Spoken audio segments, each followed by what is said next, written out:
pala si Ida sa Iwan. At ako nga po pala si City Nohalizam Simon. At ako naman si Pinipining Lian Micaela Ito. Ang aming tema ay katatawanan.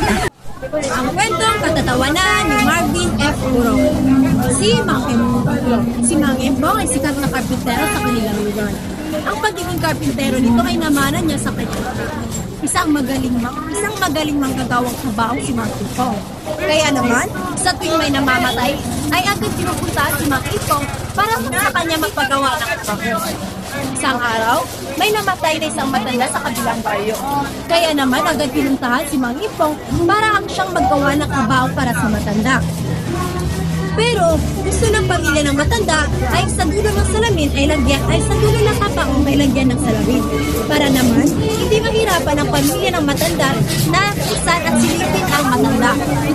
At agad-agad naman, pinulungan ng mga tao doon dahil nais ng pamilya ni Mang Ipong ay hindi papaabutin ng 24 oras at nilibin na ang matanda. Kaya naman, nagtulungan na ang lahat para maisagawa ito. Doon na sa utot at nilagay na ang kabaong ng matanda. Iba yung pakiramdam at iba yung nakikita ni Mang Ipong sa tuwing may magkitang sumisilip sa kabaong ng matanda. Agad itong hindi mapakali si Mang Ipong, kaya naman sa tuwing may sumisilip na umaalis agad ang mga pamilya ng matanda. Pumunta si Mang Ipong at sinilipin ang kabaong niya.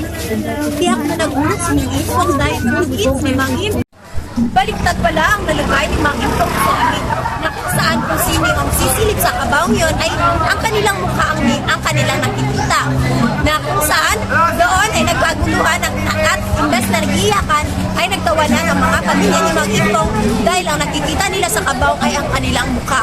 Yun ay kagagawan ni Mang Ipong dahil sa kanyang pagmamamadali. Ngayon ay maghahanap tayo ng magkakabuktong-buktong.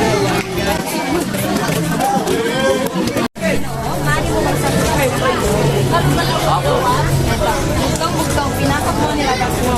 Wala kayong sagot. Nasok mo, ilabas mo, sipon. Tama!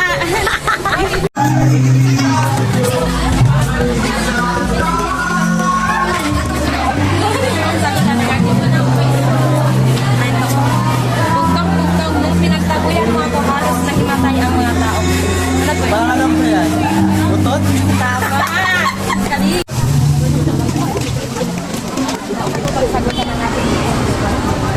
Ano pang bugtang-bugtang?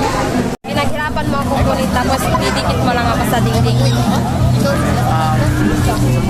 Kulangan. Tama! Ngayon ay meron kaming inihandang salawikain para sa inyo. Isa na rito ay naniniwala ako sa kasabihan na mayroong forever simula nung pinautang kita.